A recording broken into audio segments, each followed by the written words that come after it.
colleges and universities have increased relative to inflation and certainly relative to Pell Grants. I keep interrupting you as we go from one area to another. Interrupt away. Well, what's your next area where something could be done? Well, you mentioned at the outset. Let's double back a little bit. Okay. So I think the long run, we ought to be thinking in the long run about improving educational opportunity and how to do that and making post-secondary education more available to all as a nation. And that's a major project. It's not going to be solved by this Congress, but it's something that the country really has to take on its back and realize it absolutely must do. In the meantime, there are the kinds of things that we were talking about in the beginning of the conversation, which is to push up wages at the bottom. Now, we dealt with two ideas. One was the minimum wage. Two is the earned income tax credit. By the way, it's worth mentioning that the two go together. If you just increase the refundable earned income tax credit, it's possible that the subsidy would end up going to employers as opposed to ending up going to workers. That is, how so? Well, because as the federal government makes a subsidy available to low-wage workers, the wage that's actually paid could be lowered. Okay. Or not increased. Right. So if you're employing me and you understand I'm being subsidized, you may offer me a lower wage. But if the minimum wage puts a floor under it, you can't do that. Anyhow, so those two things are certainly there. Then we should probably talk about unions. It's a long and difficult and in some ways sad story, but another change in our lifetimes from the time at which you wrote in the 1950s optimistically about inequality. Unionization rate was then about 30%. All private sector workers, about a third, were unionized. You want to guess what it is today? It's about 8%. So the unions are much less powerful than they were, and this has enormous effects, both directly on the ability of wages of workers to negotiate with their employers, but also indirectly in terms of political education. Unions were an enormous source of information for people in the lower tiers of the income distribution about what their economic interests were and how to organize collectively in order to push those interests. One thing that's happened again in our lifetime is a decrease in political participation by individuals and families in the lower tiers of the income distribution, and part of that can be traced to the decline of unionization. Is that an inevitable decline in terms of the changes and shiftings in the American economy? Yeah, you ask very good and hard questions. This again is a war that's going on, a question about whether it's inevitable or whether or not it's been a result of political undermining of the kinds of institutional supports that helped the union movement grow from the 30s to the 50s, again, when you were writing. Certainly there have been some natural forces which have weakened unions.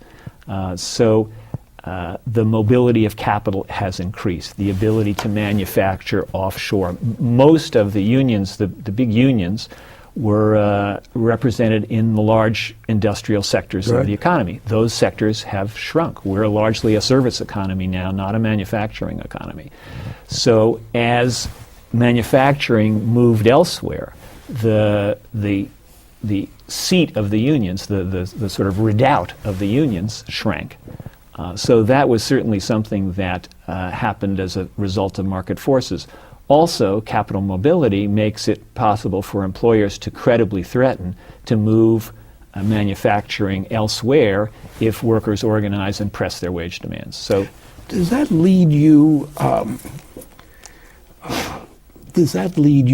yourself to be particularly negative about the mobility of capital? Okay, it doesn't, and I have to explain why. At the same time that inequality has been going up, we've also become much wealthier as a country. And even though the upper tiers of the income distribution have claimed larger and larger slices of the pie, we shouldn't forget that the pie itself has grown enormously. So that again, back in the 50s when you wrote your book, the average income was, in today's dollars, about $20,000. That is the average household income. Now it's much closer to $50,000. So we're a much, much richer economy per capita, per household, than we were 55 years ago. Is that what explains the length of time it has taken to shift just a little bit in the political scene? That there isn't as much need? That basically we're not all that bad off? That's a very good point. Yes, remember we talked earlier in the conversation about this rightward drift. And one argument about the rightward drift is that we've all gotten richer and feel less in need of social programs, and therefore we don't vote for redistribution downward in the income distribution. Absolutely. We all. Now, do you mean that? We all have? Is that the fact? Remember what's happening. The lower tiers of the households in the lower tiers of the income distribution are participating less than they did before. Okay. Furthermore, another point about them is that many of them are immigrants who can't vote. Okay.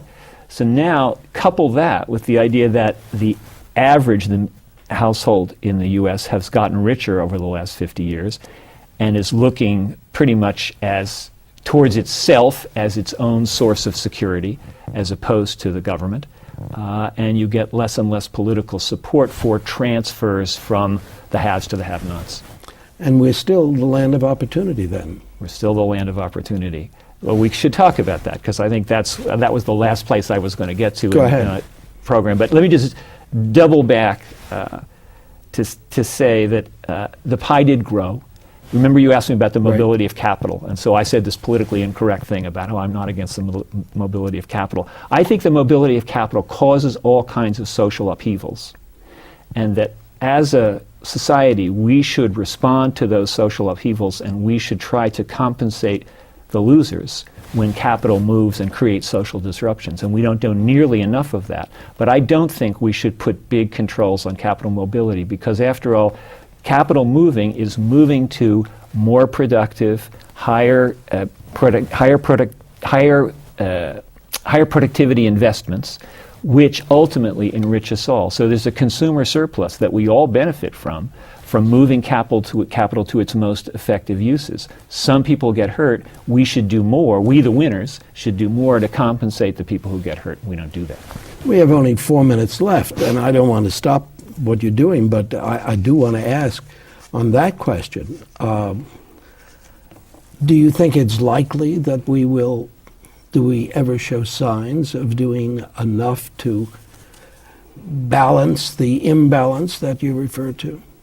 No, we don't. And it's in part because we don't seem to be upset as a nation about inequality. When you measure people's what should we say? When you measure people's worries about inequality and whether inequality makes them unhappy, and you look across countries when you do that and you say, do we have too much inequality in the country and does it bother you that we do? It bothers the Europeans much more than it bothers us. So inequality is not something that people are running in the streets to have solved. Americans view their own lives as pretty much a matter of their individual efforts and abilities. And they see the income distribution as a result of individual effort and ability and not as the product of economic and social forces, as Europeans generally do. That's a very sad commentary. Well, you think about it this way. We developed our individual ethic during the 19th century, our commitment to individualism, which has a lot of positive implications. At a time before large social forces could exert so much disparity across the social fabric. And we may be relatively disabled from responding to the kinds of social and economic forces that are creating inequality because of our historic commitment to individualism, which has had many positive results in the past, but now may be disabling us in various ways. Guests over the years here describing parallel situations, parallel dilemmas. After the program is over, when the beady red light is off, and I ask, how are we going to remedy this? They shake their heads and say, perhaps only with another Great Depression, which did seem to provoke the surfacing of whatever social instincts we had, whatever instincts we had that ran counter to, we're okay, we don't need to be concerned. by this disparity between the rich and the poor? Well, you can argue it two ways. Certainly it is the case that in 1935, when we had 25% unemployment, people were ready to support the labor movement. People were ready to support Social Security in ways that they were not heretofore. And it certainly generated a lot of political energy. But if you ask yourself what was the other great period of social generosity, it was the 1960s, which was a high growth period.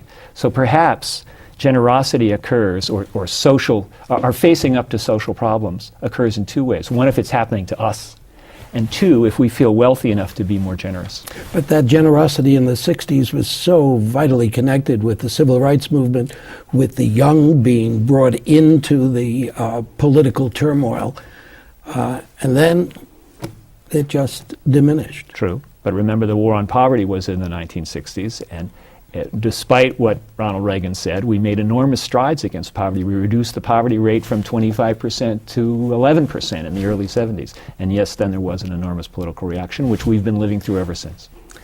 We have less than a minute. Do you remain as optimistic as I always see you being? Enthusiastic, energetic? I think we can't afford the luxury of pessimism. We have to do the best job we can in laying out the facts, in getting people to try to understand what's happening, and then being intelligent about where we take a limited federal expenditure and place our bets in various ways, not just to reduce inequality per se, but also, and this is very important, to increase the equality of opportunity, to make it possible for people to move out of the bottom tails of the distribution. One of the worst things about American inequality is that it's sticky in the tails. That is, if you're at the bottom of the income distribution, it's very hard to get out, harder than it is to get out in Europe, for example. And that's something I think we have to understand and then address as a nation. Clearly, we have more programs to do about inequality. Thanks, Eric Wanner, for joining me again today on The Open Mind. Thank you very much, too. And thanks, too, to you in the audience. I hope you'll join us again next time. And for transcripts of today's program, please send $4 in check or money order to The Open Mind, P.O. Box 7977, FDR Station, New York, New York 10150. Meanwhile, as another old friend used to say, good night and good luck.